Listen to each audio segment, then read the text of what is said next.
They redesigned the covers for the mystery books, starting with this one. I think they also switched cover artists. Maybe it was a last-ditch effort to renew interest in this series. If so, it didn't work. The series ends 3 books from now. Argofont Book Review, Argofont Book Review. This book was written by Ellen Miles. My favorite part of the book is Chapter 1, where Stacey lists all of her ex-boyfriends.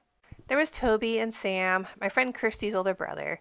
There was Wes, the student teacher, and Pierre. I went out briefly with Terry and with RJ, and with Pete, and with Ross. And then there was Robert.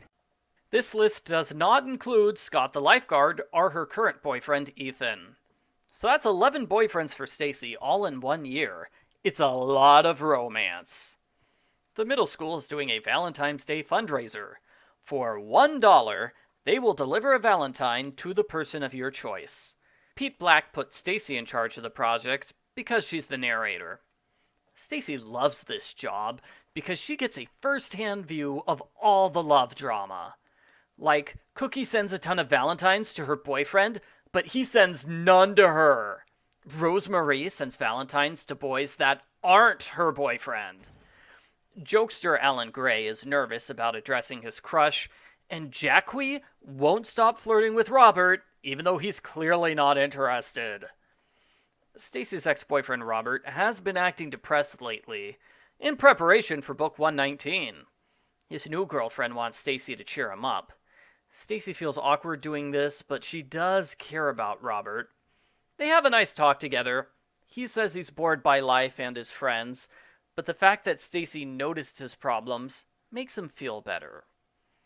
All of the suspects revisit the Valentine's booth.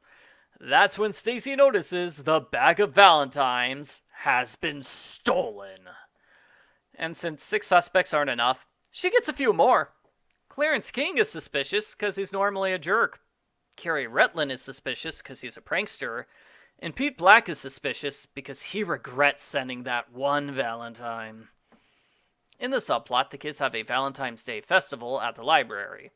Christy becomes worried when the Hobarts say they don't like Valentine's Day. James complains he can't find the right card, while Matthew is grappling with his massive crush on Mary Ann Spear. Oh, Matthew, I've got the exact same problem, mate.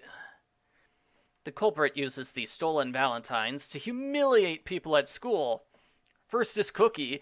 Cookie sent 12 Valentines to her boyfriend. He sent none of them back. Give it up, Cookie. The culprit goes after Jackie's sappy messages, then goes after Rosemarie and Clarence for having an affair behind Brian's back. Why does it feel like I'm watching a soap opera? Christy decides to make a Valentine's Day focus group.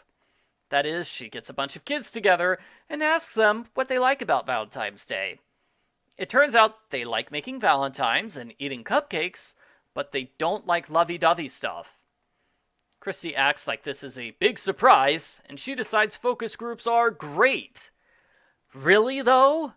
Kids like candy but hate kissing is a big surprise to her? Well, thanks to the focus group, the kids' Valentine's party is a big success. Stacey gets serious about the mystery. She double-checks Carrie's alibi, confronts Robert, and clears Pete from suspicion. Wow, she cleared 3 suspects in 4 pages. But then Stacey gets distracted and stops investigating. She doesn't look into the other people on the suspect list, which is a shame. If she had kept going at that pace, she would have solved the mystery in no time. The culprit makes a photocopy of one of the Valentines. The culprit must not have been thinking clearly because their sleeve is clearly visible in the picture.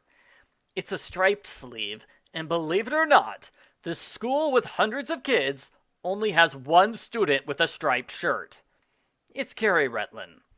Claudia points out that Carrie gave his alibi before being told when the crime took place. How did he know that information? Stacey finds Carrie lurking in the basement, resting in his personal easy chair. He's a classy guy, that Carrie Retlin. Carrie is not the culprit, but he did help the culprit put up some messages. Our culprit is Alan Gray. Alan was super nervous about sending a Valentine to his crush. He was crushed when he found out a bunch of girls plotted to send him prank Valentines. Because obviously he's such a joke, no one can take him seriously. Alan was so mad, he stole all the Valentines and used them to humiliate his would-be tormentors. I liked Alan as the culprit because he is right. These mysteries have treated him like a joke suspect in so many books. I never once thought he would actually be guilty. I liked seeing him be taken seriously for a change. It's different to see him so shy and scared. Stacey gives Alan the chance to return the Valentines, no questions asked. He does so.